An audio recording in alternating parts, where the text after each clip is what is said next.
बिस्मिल्लाहिर्रहमानिर्रहीम। अस्सलाम वालेकुम स्टूडेंट्स। आज का हमारा थर्ड लेक्चर है कंपाइलर कंस्ट्रक्शन के बारे में। इससे पहले हम कंपाइलर के बारे में पढ़ चुके हैं, कंपाइलर क्या होता है।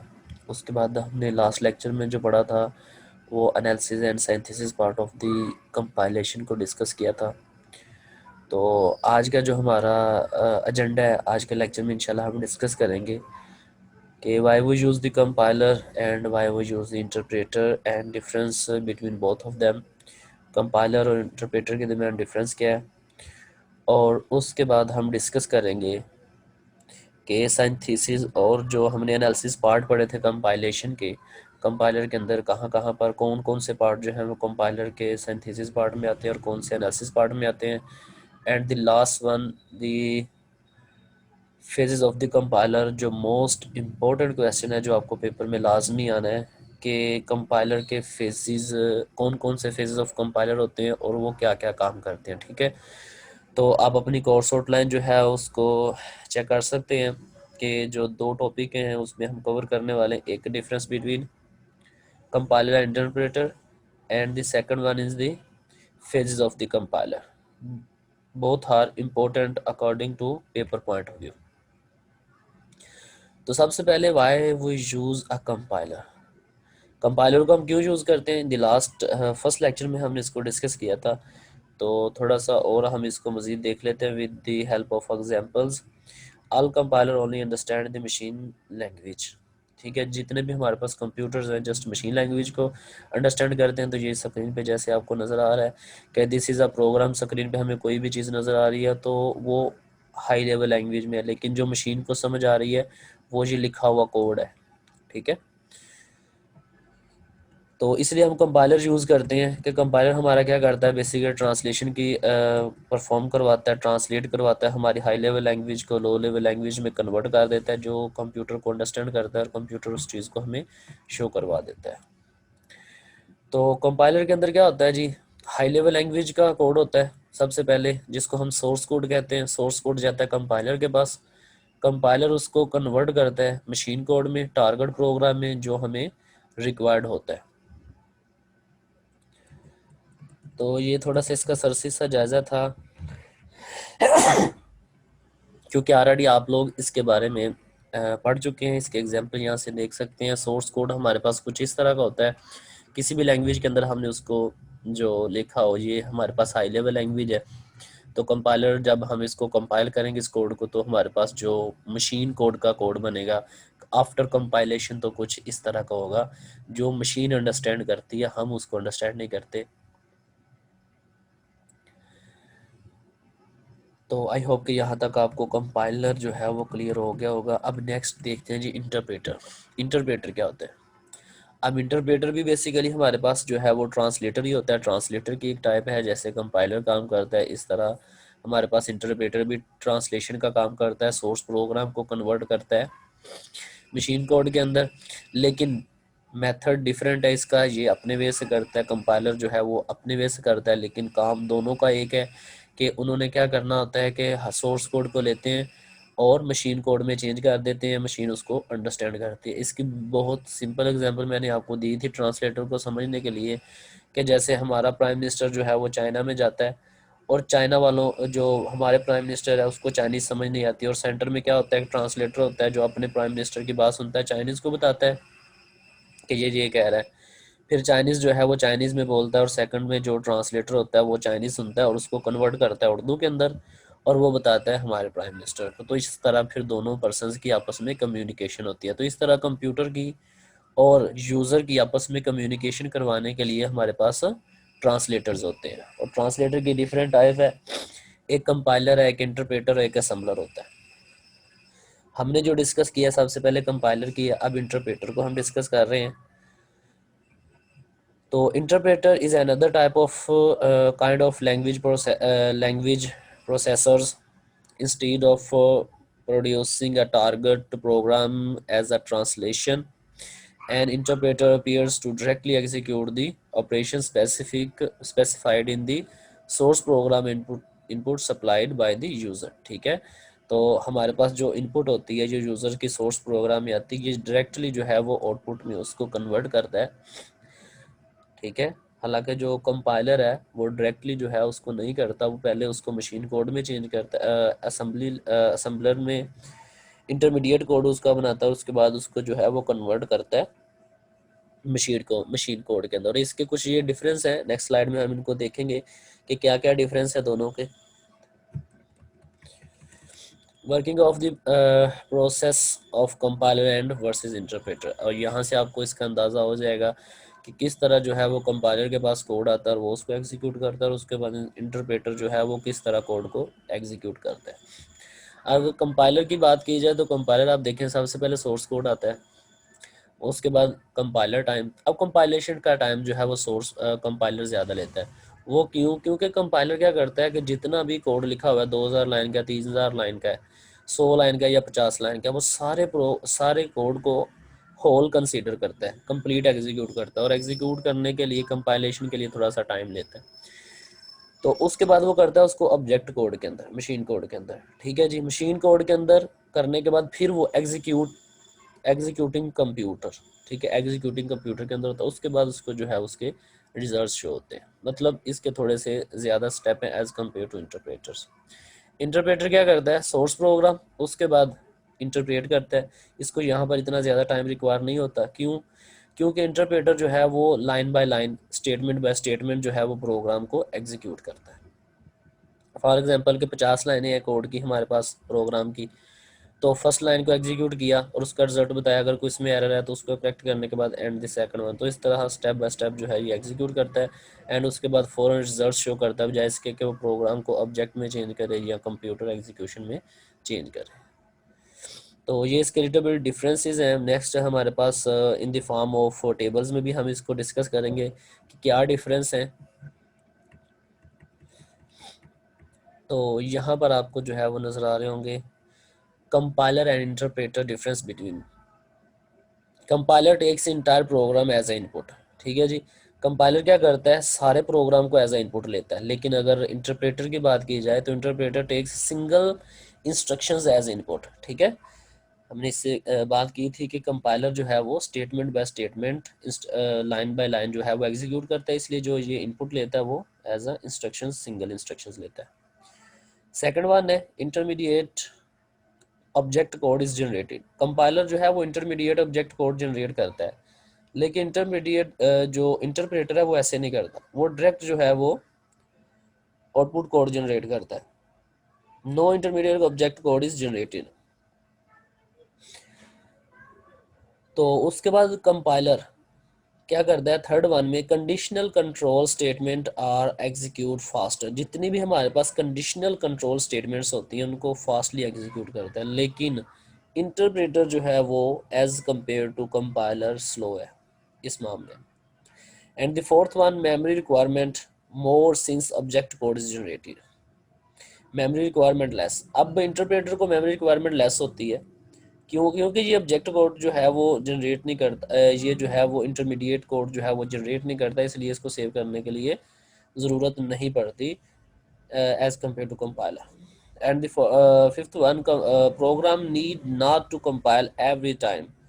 अब कंपाइलर में एक ये भी इसका एडवांटेज है कि एक दफ़ा आपने प्रोग्राम को एग्जीक्यूट कर लिया तो हर दफ़ा बार बार आपको एग्जीक्यूट करने की ज़रूरत नहीं है, ठीक है, क्योंकि आपने होल प्रोग्राम को एग्जीक्यूट कर लिया। लेकिन इंटरप्रेटर के लिए हमें बार बार उसको एग्जीक्यूट करना पड़ता है, क्योंकि यहाँ पर लाइन बाय लाइन हमारे पास एग्जीक्यूशन हो रही है। And the sixth one, error are displayed after entire program is checked. Compiler क्या करता है? कंप्लीट प्रोग्राम को रीड करने के बाद बताता है ये जी आपके एरर्स हैं। लेकिन अगर बात की जाए इंटरप्रेटर की, तो interpreter are displayed every instructions interpreted, ठीक है। इफ एनी, अगर कोई एरर हो तो वो लाइन बाय लाइन ही बता देता है, फिर जब तक आप उसको करेक्ट नहीं करते वो यहाँ तक स्टक रहता है। And the seventh one, program language like C plus plus use the compiler. Compiler जो है वो हमारी ये दो लैंग्वेजेस के नाम लिखे जिसको यूज़ करते हैं। तो इंटरप्रेटर कहाँ पे यूज़ होता है? Python, Ruby are the interpreter, two languages हैं हमारे पास, यहाँ पर हम इंटरप्रेटर को यूज़ करते हैं। तो स्लाइड नंबर 7 तक हमारे पास हमने अभी तक जो डिस्कस किया वो कंपाइलर क्या होता है, इंटरप्रेटर क्या होता है, डिफरेंस दोनों का क्या है, किस तरह इनको यूज़ किया जाता है। तो ये मोस्ट इम्पोर्टेंट है, पेपर में आपको इसके बारे में लाजमी क्वेश्चन आएगा, इसलिए इसको ज़रा फोकस से रिपीट करके भी आप वीडियो को देखें और इसको अच्छे तरीके से पढ़ें, ठीक है, क्योंकि ये दोनों पॉइंट्स आपके कोर्स आउटलाइन में मौजूद है। तो नेक्स्ट है हमारे पास context of a compiler. Compiler के कुछ कॉन्टेक्स्ट होते हैं, ठीक है जी। कॉन्टेक्स्ट क्या होते हैं कि सबसे पहले हमारे पास सोर्स प्रोग्राम आता है, उसके बाद आता है pre processors. Pre processors means that कि आपने ऑब्जेक्ट ओरिएंटेड का कोर्स पढ़ा होगा, ठीक है।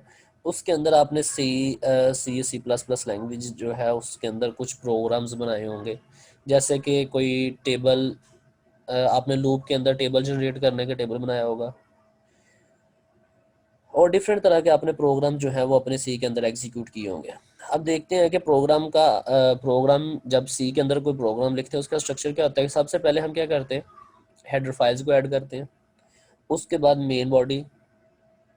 मेन फंक्शन, उसके बाद बॉडी स्टार्ट होती है, ठीक है जी। तो सबसे first in the top of the program हम क्या करते हैं, कुछ लाइब्रेरीज को ऐड करते हैं जिसको हम प्री प्रोसेसर डायरेक्टिव्स भी कहते हैं, ठीक है। तो जैसे ही हम अपना सोर्स प्रोग्राम आता है उसके बाद आती है pre processor directives. Pre progressive directives क्या करते हैं कंपाइलर के अंदर, ये वाला पार्ट क्या करता है कि जितने भी फंक्शन हमारे प्रोग्राम के अंदर यूज़ हो रहे हैं, ठीक है। अब जैसे हम एक फंक्शन यूज़ करते हैं बाय क्लियर स्क्रीन का, CLR SCR आगे ब्रैकेट्स यूज़ करते हैं। अब वो एक सिंगल हम कीवर्ड लिखते हैं, अब उस कीवर्ड के पीछे बिहाइंड कितनी उसकी वर्किंग है, वो क्या काम करता है, वो सारा फंक्शन उसका पड़ा हुआ होता है उसकी प्री प्रोसेसिव डायरेक्टरीज के अंदर, उसकी लाइब्रेरीज के अंदर। अब वो जैसे ही हमारा कर्सर जो है, हमारा कंपाइलर जो है उसके पास आता है, ठीक है, तो जैसे उसको चेक करता है उस फंक्शन को, तो फंक्शन कॉल हो जाता है, वो जाता है जिसकी लाइब्रेरी में, लाइब्रेरी में जा करता है कि उसके मुताबिक जो भी इंफॉर्मेशन पड़ी होती है उसको वो एग्जीक्यूट करता है, ठीक है जी। एग्जीक्यूट करने के बाद फिर वापस उसके ऊपर आ जाता है, वो सारा कंप्लीट फंक्शन परफॉर्म करने के बाद फिर नेक्स्ट लाइन पे जो है वो उसको प्रोग्राम को एग्जीक्यूट करना शुरू होता है, ठीक है जी। तो आई होप के source program, pre processor source program की आपको समझ आ गई। उसके बाद आता है हमारा कंपाइलर, ठीक है जी, कि कंपाइलेशन होती है फिर, ठीक है। अभी ये जो प्री प्रोसेसिव डायरेक्टिव है कि इट्स मींस दैट कि जितने भी हमारे प्रोग्राम में फंक्शंस हैं वो सारों को लिंक कर देता है उस लाइब्रेरी के साथ, ठीक है जी। कंपाइलर फिर उनको क्या करता है, परफॉर्म करके उनकी असेंबली कोड जनरेट करता है, ठीक है जी। कंपाइलर ने उसको कंपाइल कर दिया, उसके बाद आ जाता है जी असेंबलर। असेंबलर क्या होता है जी, हमारा कोड जो है वो मशीन कोड में, ऑब्जेक्ट कोड में चेंज कर देता है।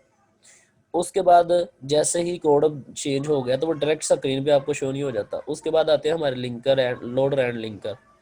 वो क्या करते हैं, हमारे प्रोग्राम को मेमोरी के अंदर लोड करते हैं, क्योंकि जी आप लोगों को पता है कि करंटली जितने भी हमारे प्रोग्राम चल रहे होते हैं वो किस मेमोरी में चल रहे होते हैं, हमारी जो मेन मेमोरी होती है जिसको हम रैम कहते हैं, ठीक है जी। तो मेमोरी के अंदर उसको लोड करता है, पहले लिंक करता है, उसका एड्रेस देता है जहाँ पर उसने जाके, क्योंकि हमारी जो मेन मेमोरी होती है सेल्स में डिवाइड होती है, मेन मेमोरी के उस पोर्शन का उसको एड्रेस देता है, वहाँ पर वो लोड होता है, उसके बाद जो है वो आपको प्रोग्राम एग्जीक्यूट होता है। तो ये थोड़ी सी जो कॉन्टेक्स्ट ऑफ अ कंपाइलर की स्टोरी, आई होप कि आपको इसकी अंडरस्टैंडिंग होगी होगी। इसकी एक्सप्लेनेशन जो है वो स्क्रीन पे जो साइड इनके लिखी हुई है, आप इनको मज़ीद डिटेल के साथ भी डिस्कस कर सकते हैं।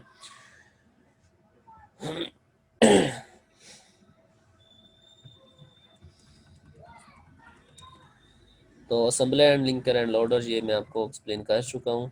आप इसको एक स्लाइड्स को एक दफ़ा पढ़ लें, मज़ीद जो है वो आपको क्लियर हो जाएगा इनके बारे में। तो नेक्स्ट है जी phases of a compiler. Phases of compiler most important है, हर दफ़ा पेपर में जो है वो इसके बारे में पूछा जाता है। अगर आप अपनी आउटलाइन देखें तो उसके अंदर अगर आप फेजेस ऑफ कंपाइलर वाला जो टॉपिक है उसको अच्छे तरीके से आप डिस्कस कर लेते हैं तो इट्स मीन्स डैट कि आप अपने पेपर का 50% जो है वो पोर्शन क्लियर कर लेते हैं, ठीक है। तो इसलिए फेजेस ऑफ कंपाइलर का जो टॉपिक है इसको अच्छे तरीके से रीड करें, इसको फोकस के साथ सुने, रिपीट करके सुने, कहीं पर नहीं समझ आती तो फिर भी कोई पॉइंट नहीं क्लियर होता तो अपने रजिस्टर पे उसको नोट डाउन करें और बाद में मेरे साथ डिस्कस करें। A compiler in phase is a logically interrelated operation that takes source program in one। बात यहाँ पर फिर वही है कि कंपाइलर तो हम इसको डिस्कस कर चुके हैं, ठीक है। कंपाइलर का काम क्या होता है जी, पहले सोर्स प्रोग्राम होता है, उसको एज ए इनपुट लेता है, ठीक है जी, फिर उसको कंपाइल करता है। अब हम बेसिक देखने जा रहे हैं कि ये जो कंपाइलर है कन्वर्ट करता है सोर्स प्रोग्राम को हाई ऑब्जेक्ट कोड के अंदर जी, इसमें कौन कौन से पार्ट होते हैं और कैसे ये जो है वो इसको कन्वर्ट करता है, ठीक है। ये बेसिकली हम आगे देखने जा रहे हैं कि इसमें कौन कौन से पार्ट होते हैं। सबसे पहले इनपुट इनपुट किसके पास जाती है, फिर वो उसको कैसे कंसिडर करती है, उसके बाद मतलब कौन कौन से स्टेप्स में जो है वो हमारा सोर्स प्रोग्राम यूज़र के आगे जाके ऑब्जेक्ट कोड के अंदर चेंज होता है, ठीक है जी। तो with the help of examples हम इसको अंडरस्टैंड करेंगे इंशाल्लाह। तो यहाँ पर सबसे पहले टू पार्ट्स हैं कंपाइलेशन के फेजेस को, टू पार्ट्स में जो है वो डिवाइड किया जाता है, एनालिसिस एंड सिंथेसिस पार्ट। तो इससे जो हमारा प्रीवियस लेक्चर नंबर 2 था उसके अंदर मैं आपको बता चुका हूँ कि एनालिसिस पार्ट क्या होता है और सिंथेसिस पार्ट क्या होता है। और जब फेजेस को डिस्कस किया जाएगा तो उसके अंदर ये भी आपको क्लियर हो जाएगा कि कंपाइलर के फेजेस में कौन कौन से पार्ट जो है वो एनालिसिस पार्ट के अंदर आते हैं और कौन कौन से फेजेस जो है वो सिंथेसिस पार्ट के अंदर आते हैं।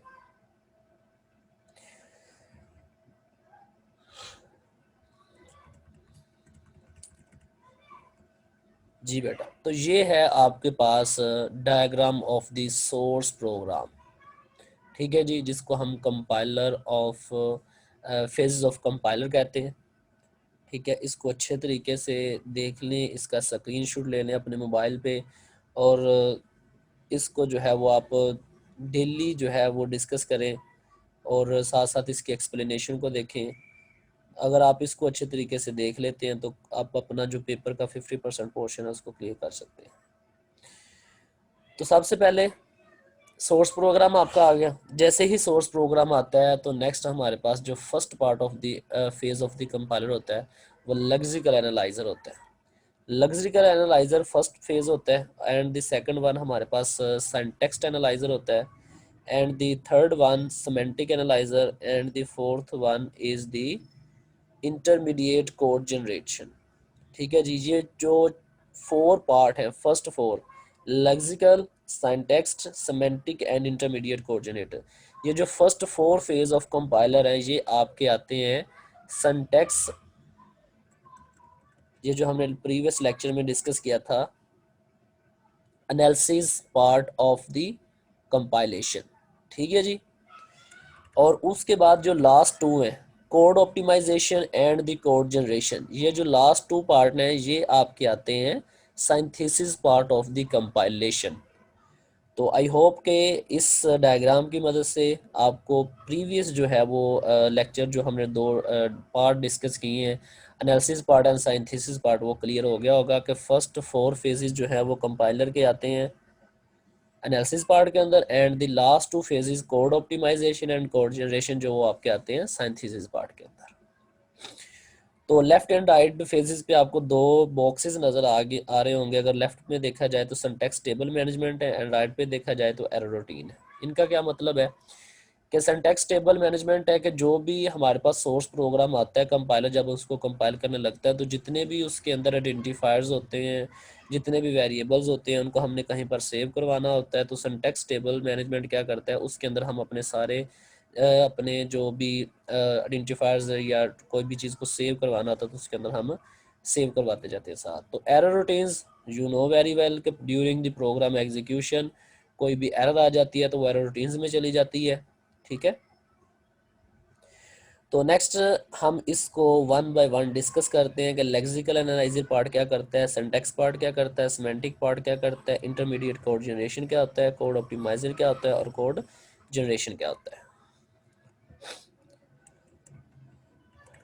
सबसे पहले लेक्सिकल एनालाइजर। लेक्सिकल एनालाइजर का क्या काम होता है कि जैसे ही हमारे पास सोर्स कोड आता है, हाई लेवल लैंग्वेज में लिखा हुआ कोड आता है कंपाइलर के पास, तो लेक्सिकल एनालाइजर क्या करता है कि उस कोड को कन्वर्ट कर देता है, चेंज कर देता है, डिवाइड कर देता है टोकन्स के अंदर,